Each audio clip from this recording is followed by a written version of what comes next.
um texto concreto. Diz assim: a profundidade das riquezas, tanto da sabedoria como da ciência de Deus. Quão insondáveis são os seus juízos e quão inescrutáveis os seus caminhos. Porque quem compreendeu o intento do Senhor? Algumas traduções à mente. Ou quem foi o seu conselheiro? Ou quem lhe deu primeiro a ele, para que ele lhe seja recompensado? Verso 36, está ótimo, o som mantém assim. Vocês estão me ouvindo bem aí atrás, sim ou não? Quem está me ouvindo bem, diga glória a Deus. Quem está ouvindo com nitidez, diga aleluia. Só quem quer ficar, diga amém. Você ficou, filhão. Verso 36, eu acho que o som não está bom aí atrás, né? Porque dele e por ele e para ele são todas as coisas, glória, pois a ele eternamente. Agora diga amém. Amém. Isso, agora vocês estão me ouvindo, né? Estão ligados agora. Vamos lá, verso 36 de toda a igreja. 1, 2, 3, valeu. Por ele, para ele são todas as coisas. Só quem tem assento, tome assento, glorificando a Deus. Quem não tem, fique de pé dando glória do mesmo jeito. Eu quero nesta noite, antes de fazer uso da palavra de Deus, glorificar o Senhor pela oportunidade de estar aqui na De Novo Concerto.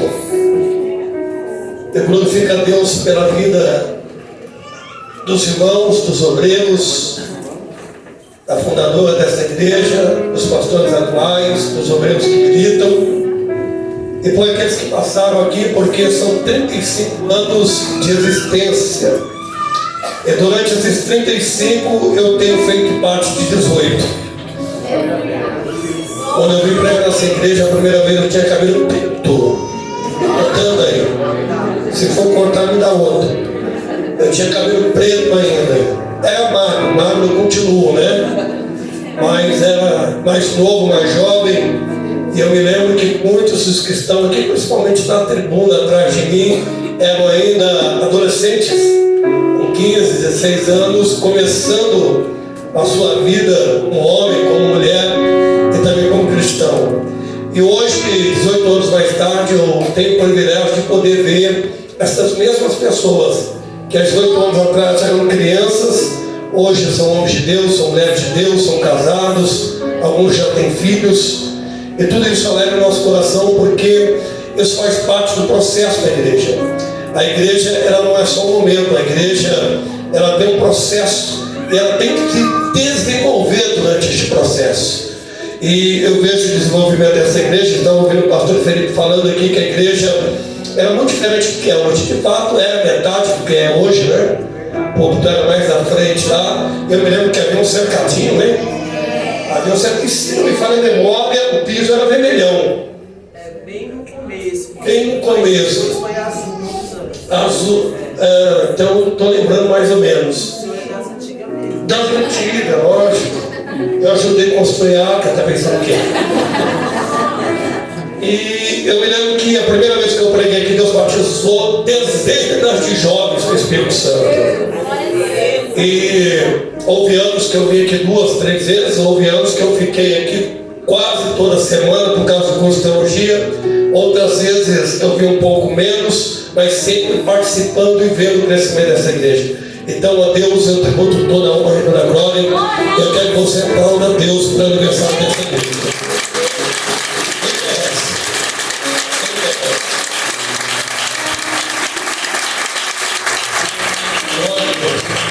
Aplauda vocês mesmo agora. Afinal de contas, vocês vão ter parte da história. Também quero deixar um abraço para o pastor Felipe, a sua digníssima esposa. Muito obrigado pelo convite. Mais uma vez, que Deus abençoe vocês. Também, se eu errar na nomenclatura, aí vocês me perdoem, mas evangelista Eliel, evangelista, né? Evangelista. Eu conhecia de 15 anos, ela trabalha demais nessa igreja. Agora está dando um pouco menos. Fala com esse cabelo aí, está tudo certo. queria eu ter um cabelo desse. Meu carinho. Mas, Evangelho Terial, que Deus te abençoe, Deus abençoe nosso casal de obreiros, também fico muito feliz em ver vocês, que Deus abençoe a pastora, me recebeu com um sorriso ali quando eu cheguei. Pastor Edésio, é pastor? Te conheci, eu acho que você era diácono, por aí. Pastor Edésio, Deus abençoe também, em nome de Jesus. Deus abençoe a cada obreiros, a igreja filha em Guaianás, que Deus te abençoe. Pelo ministério, isso seja fiel. A fidelidade é o fruto do sucesso de qualquer ministério. E que Deus abençoe as irmãs. Tem muita gente que eu poderia citar um nome, mas não vai dar tempo. Mas uma outra feita eu faço isso. Quem veio ouvir a palavra de Deus, diga amém. Amém. Eu quero pregar alguns minutos. E eu gosto de desafios. Eu não sei, meus amigos que me antecederam, estão vendo um cartaz bonito. Vocês pregaram um tema, se não pregaram, também amém por isso. Cada um vai onde Deus conduz, é onde o tamanho da corda alcança. Mas eu gosto de desafio. Quando o pastor Felipe me falou da oportunidade de eu poder estar aqui, com grande alegria, eu disse, posso. E a primeira coisa que eu perguntei foi, qual é o tema? E ele disse, Romanos, capítulo de número 11, verso 36. Que Deus abençoe você também, viu, Giovana, crente. Falei para ela, você conhece esse? Ela conhece aquele, conheço também o outro, também conheço. Eu perguntei para ela, como você não conhece? Ela não tem. Que Deus te abençoe, Giovana. Glória a Deus. E quando este versículo tema me foi revelado pelo pastor Felipe, o meu coração se alegrou.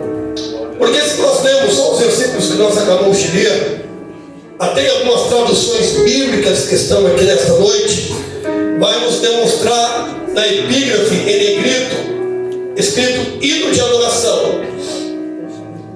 Em algumas bíblias já está escrito isso, acima do verso de número 32.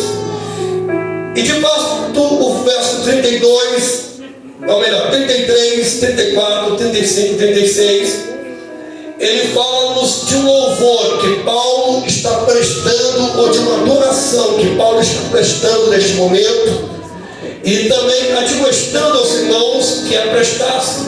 Então, de uma maneira bem simples, de uma maneira bem objetiva, o verso 33, 34, 35 e 36 é um hino de adoração. Então Paulo vai dizer, ó profundidade das riquezas, tanto da sabedoria como da ciência de Deus, quão insondáveis são os seus juízos e quão inescrutáveis os seus caminhos. Porque quem compreendeu a mente do Senhor, ou quem foi o seu conselheiro, ou quem deu primeiro a ele, para que ele lhe seja recompensado? Porque dele, por ele e para ele são todas as coisas. Inclusive é um hino com esta letra deste versículo.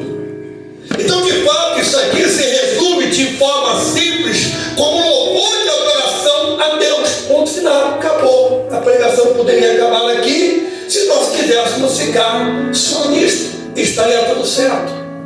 Mas Paulo está prestando esta adoração através deste hino, porque há um contexto por trás de tudo isso que está ocorrendo nos versículos que nós lemos.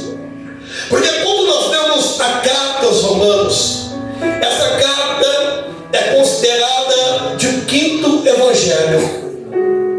Ainda que nós saibamos que só exista Mateus, Marcos, Lucas e João, mas quando você estuda teologia e dentro do conceito acadêmico teológico, você vai entender que Romanos é um tipo de quinto evangelho.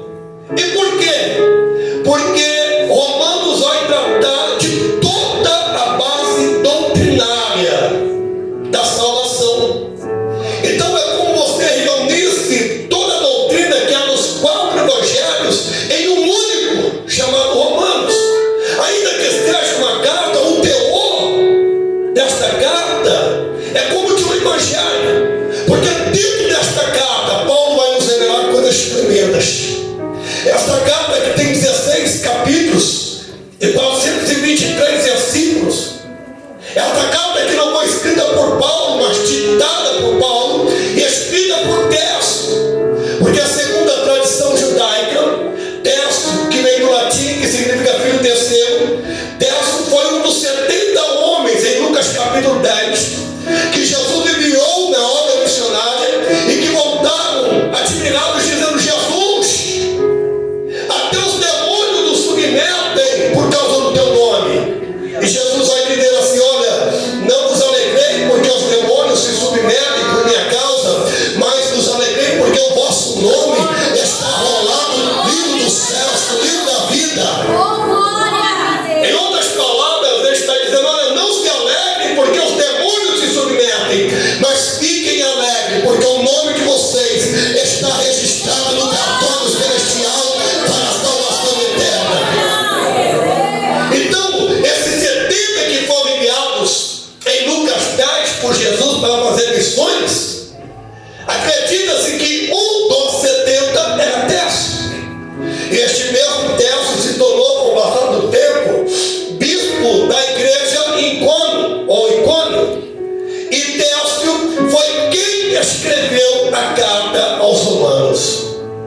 Paulo aditou, Terço de punho a escreveu. E aonde Paulo estava quando esta carta foi escrita? Paulo estava em Corinto.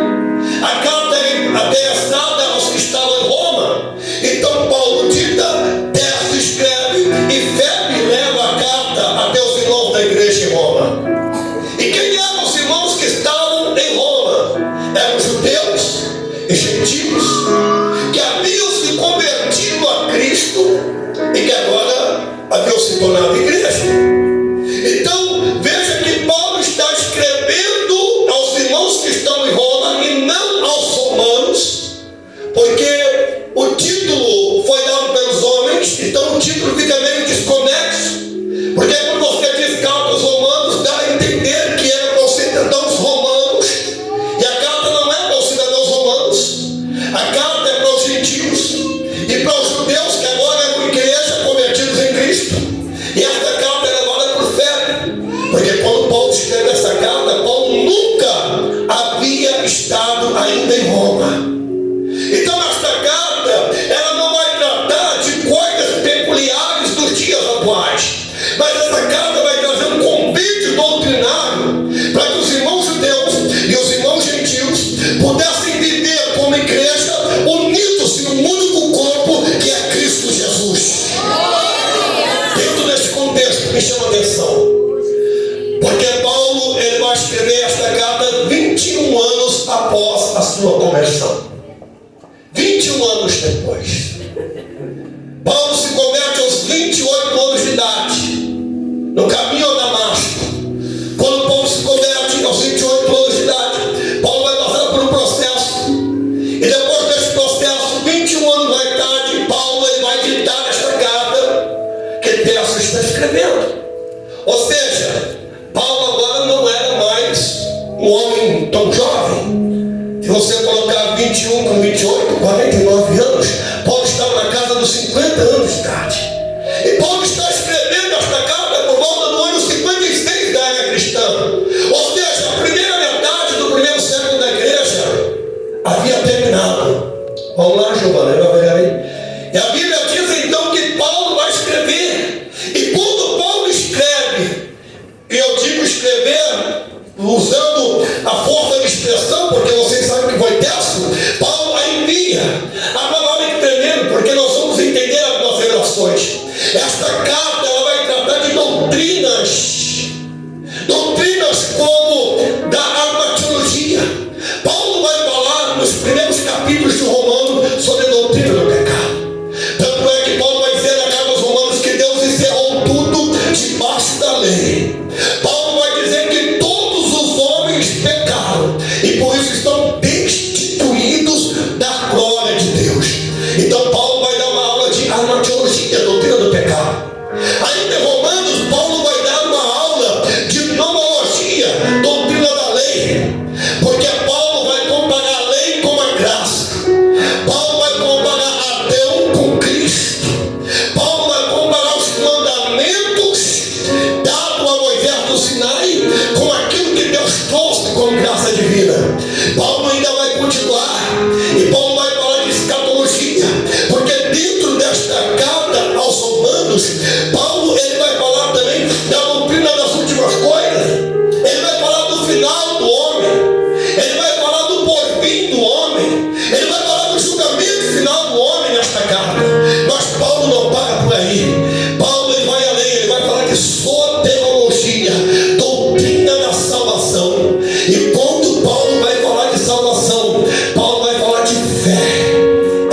carta chamada Carta aos Romanos, Paulo também vai nos falar nela sobre as obras.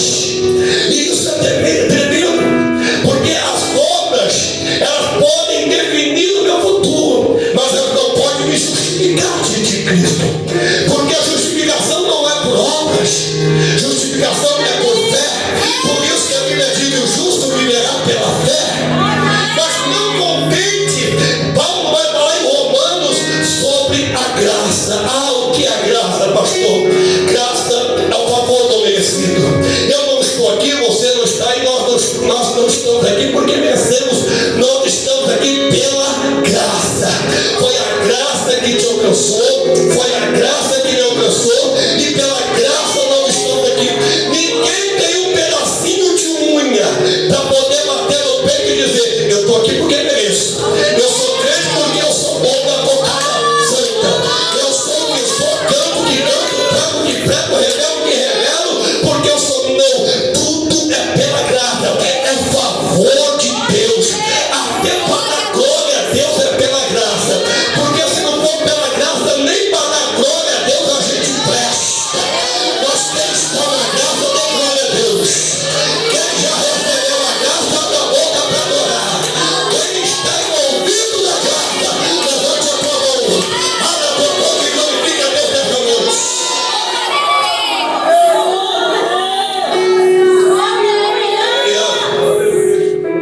Paulo vai falar também, de justificação. O outro estava estourando.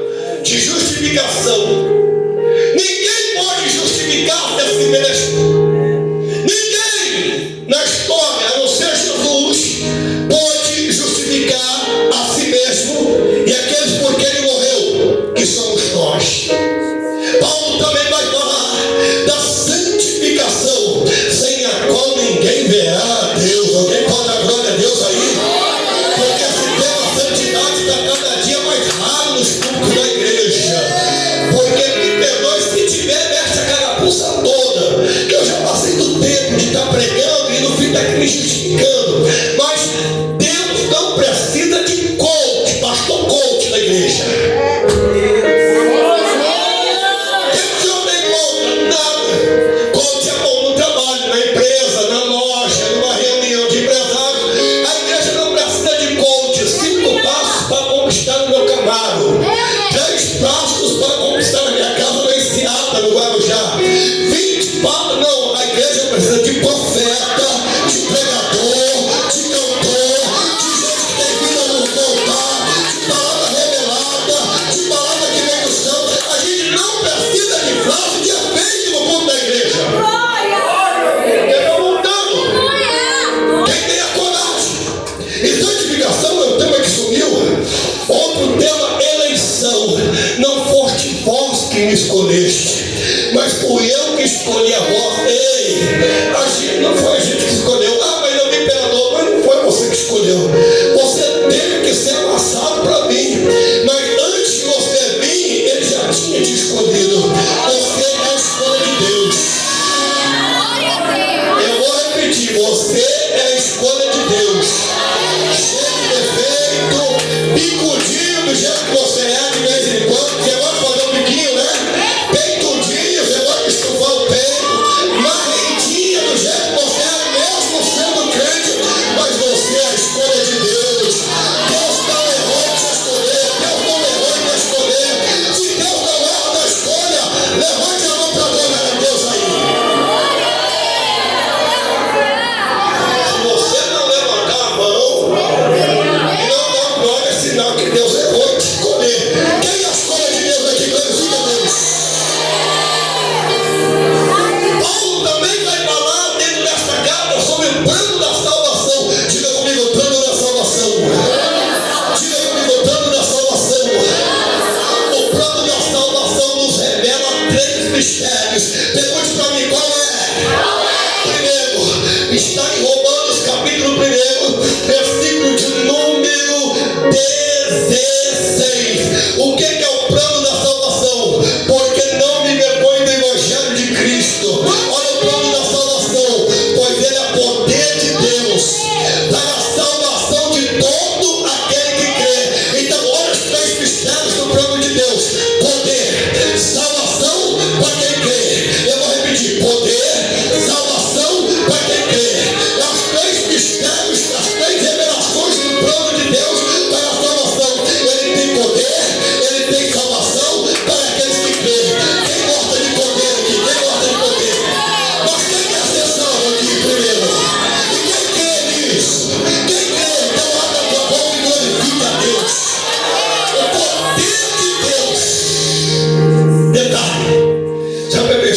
mim na tua fraqueza.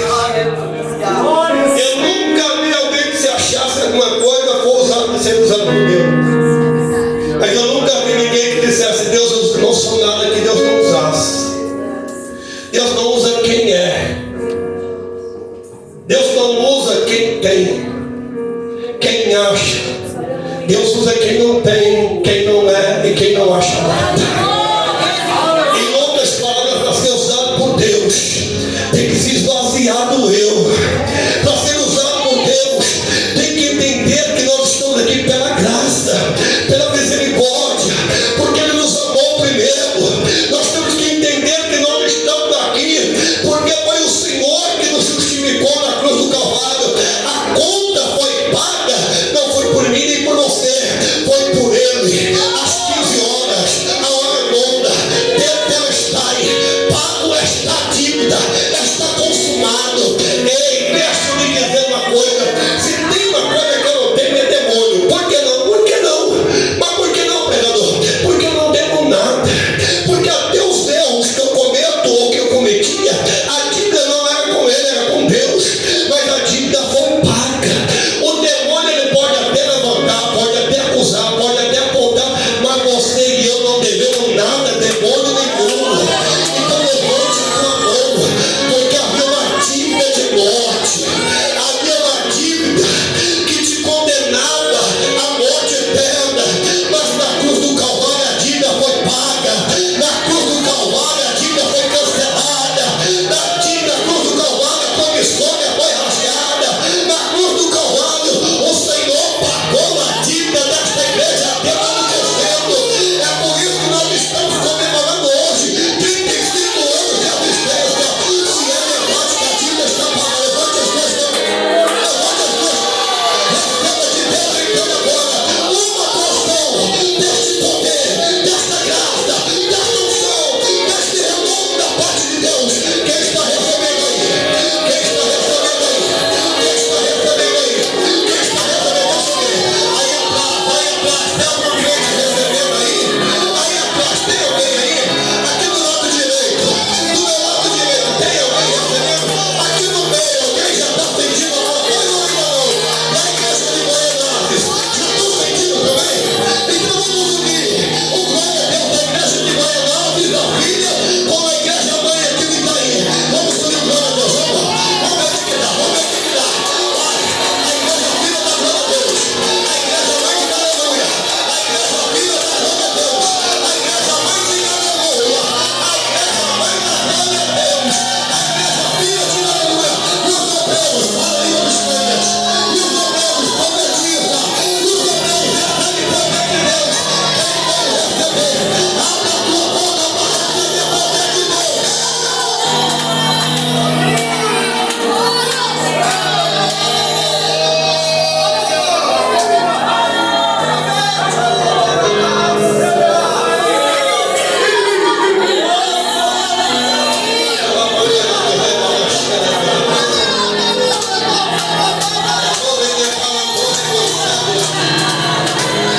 Eu sinto a presença de Deus nesse noite, nesse lugar.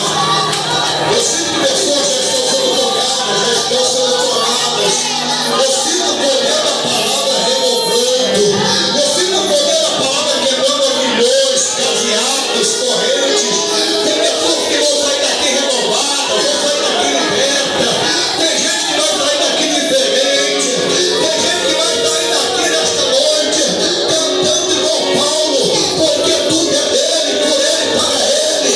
Porque tudo é dele, por ele, para ele. São todas as coisas, glória a Deus.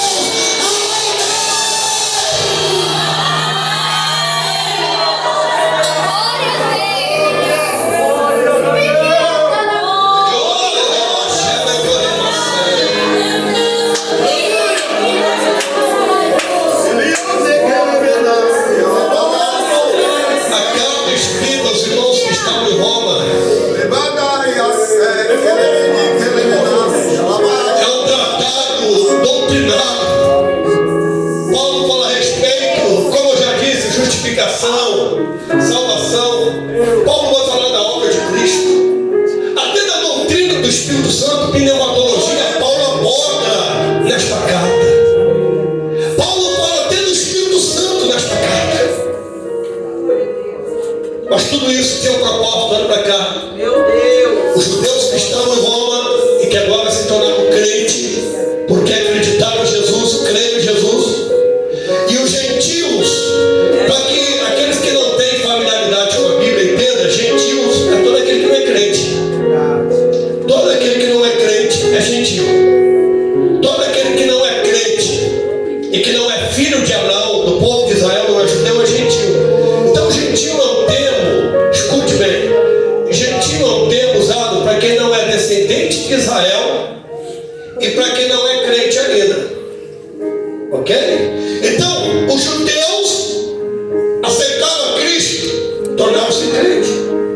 Os gentios, que não eram israelitas, que eram pagãos, aceitaram Jesus e se tornaram crentes.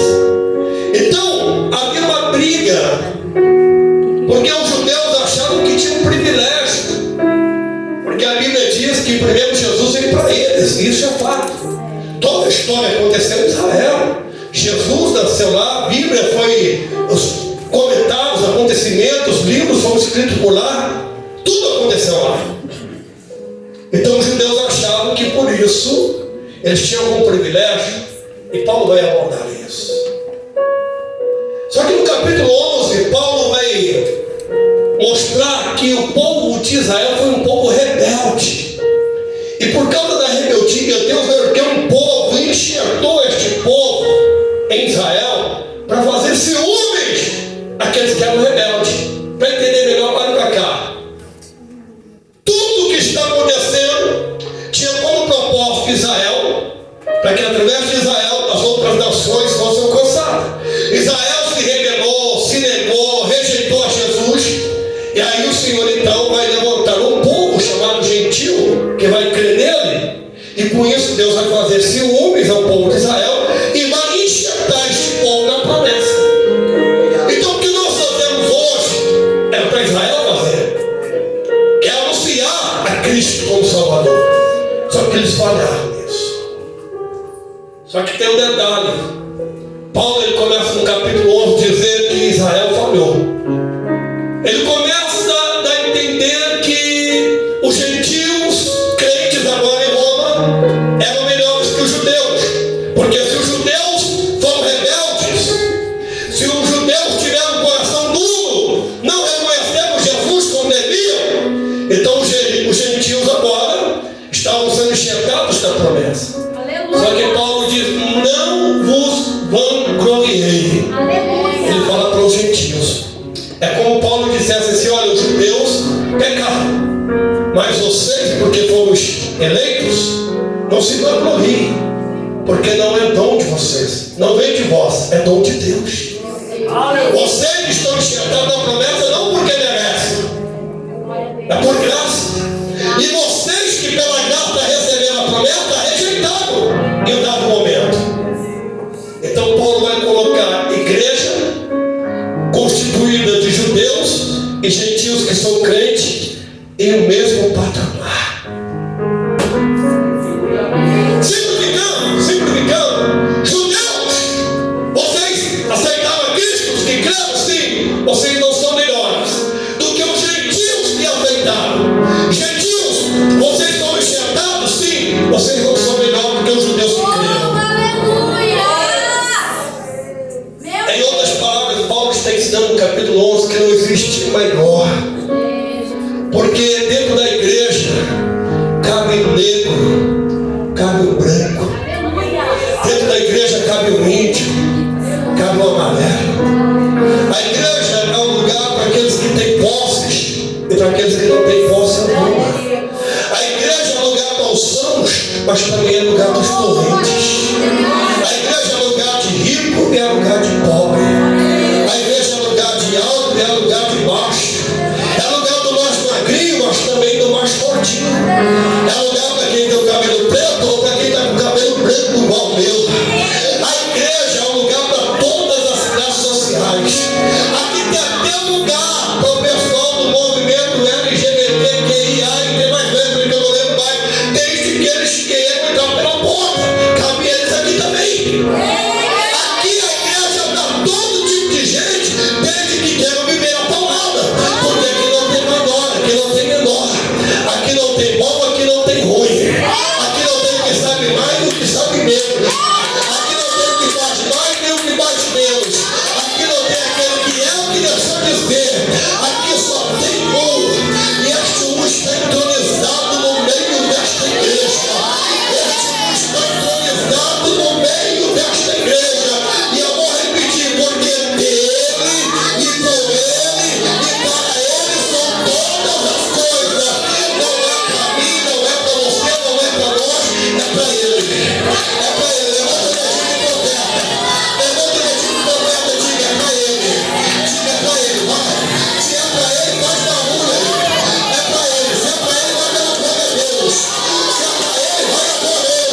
Deus está